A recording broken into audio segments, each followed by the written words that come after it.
guys, maray na hapon po sa Indo Gabus. Kumusta kamong mga tugang ko dyan? Kumusta po kamo gabus dyan? Nangani kamo taday ako sabot magparataram min Bicol baga. Kaya riba ko ngani dyan si ate. Linig man kaya kami digdiho sa harong mi. Kaya ayan, inibahan niya ngani ako, diba? Ngani kamo kasi first time ko mag voice over na Bicol ba ang taramong ko. Tagalog ko naman dyan na mga viewers. Intindihin nindo na lang ako ta nagbibikol po ako. Forward na ngani tayaon na ngani kami igdi ni ate sa garden niya. May sanggot daw kuno dito. Yun ay pang-ani ba ng paroy? Palay ba? Ang ko ngani man sikatan din igdiho sa garden niya. Naggabi-gabi man ngani siya diyan kan sa iyang garden. Ngani sa iya putulan niya iyan dahong kang batag. O di ba pinutol niya ngani masunodon talaga sikatan din sa kuya.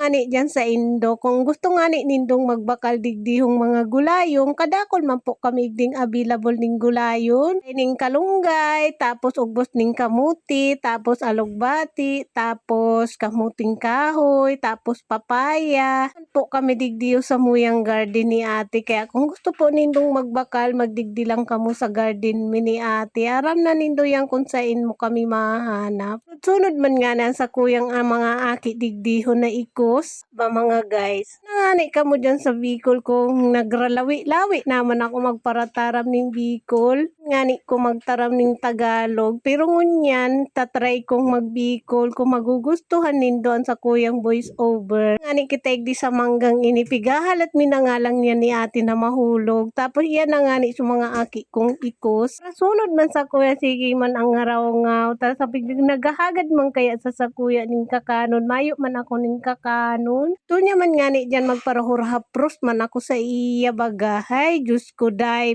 malawiyon talaga akong magbikol na. Garuday na ako taga Bicolana. Grabe na ito mga uragon. Pasinsa na ngani kamo taday na ako tao magbikol. Grabe. Na naman ngani ako di sa ikos na ini na siga sunod-sunod man sa kuya ning maray. Si ate, sige man ang istorya niya dyan sa kuya. Pero kaya nag-araki na daso sa iyang batak.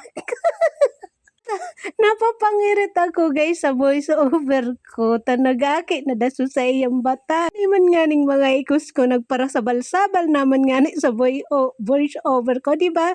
Bulol-bulol na nga ni ako sa voice over ko. Ano na nga ni nindo ako sa voice over ko kasi lawi-lawi na kuning maray talaga magsaram ning Bicol. Dito na nga ako guys sa Tagalog version ng pagbo-voice over. Ito na nga si Mingming at pasensya na kayong lahat mga guys kasi binikol ko kayo. Ibig sabihin yung guys, ang voice over ko today ay Bicol. Ikatan din ko dyan, sabi niya nga dyan may kinagkikwentuhan kasi kami dyan kaya kailangan ko po itong i-voice over. Pa nga dyan nakapag-follow sa aming page, baka naman paki-like and subscribe para laging updated ka sa aming mga vlog ni Vlogger Girl nyo.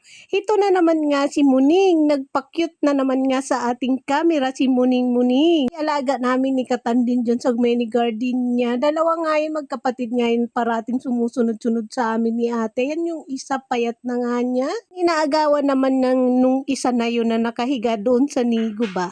Fast forward nga, ito nga yung karugtong ng ating vlog nung nangakaraan araw na nagtaong bahay tayo doon sa tita ng alaga ko. Anyway mga guys, magpapaalam na ako sa inyo. Hanggang dito na lang ang ating voice over version na Bicol in Tagalog na naralawi-lawi na guys mag-Bicol. Subscriber ko dyan, intindihin nyo na lang ako mag-Bicol kasi first time kong mag-voice over na Bicol ba. Please nga ako dito sa dito sa binabantayan kong bahay sa harapan. Kung nakikita nila yan, ayan, naglilinis talaga ako. Hindi pwedeng hindi ako maglinis-linis dyan. So yun lang guys, thank you so much watching. See you sa next vlog mga kalamon at kapatay. Good afternoon to all of you madam people. Bye! See you!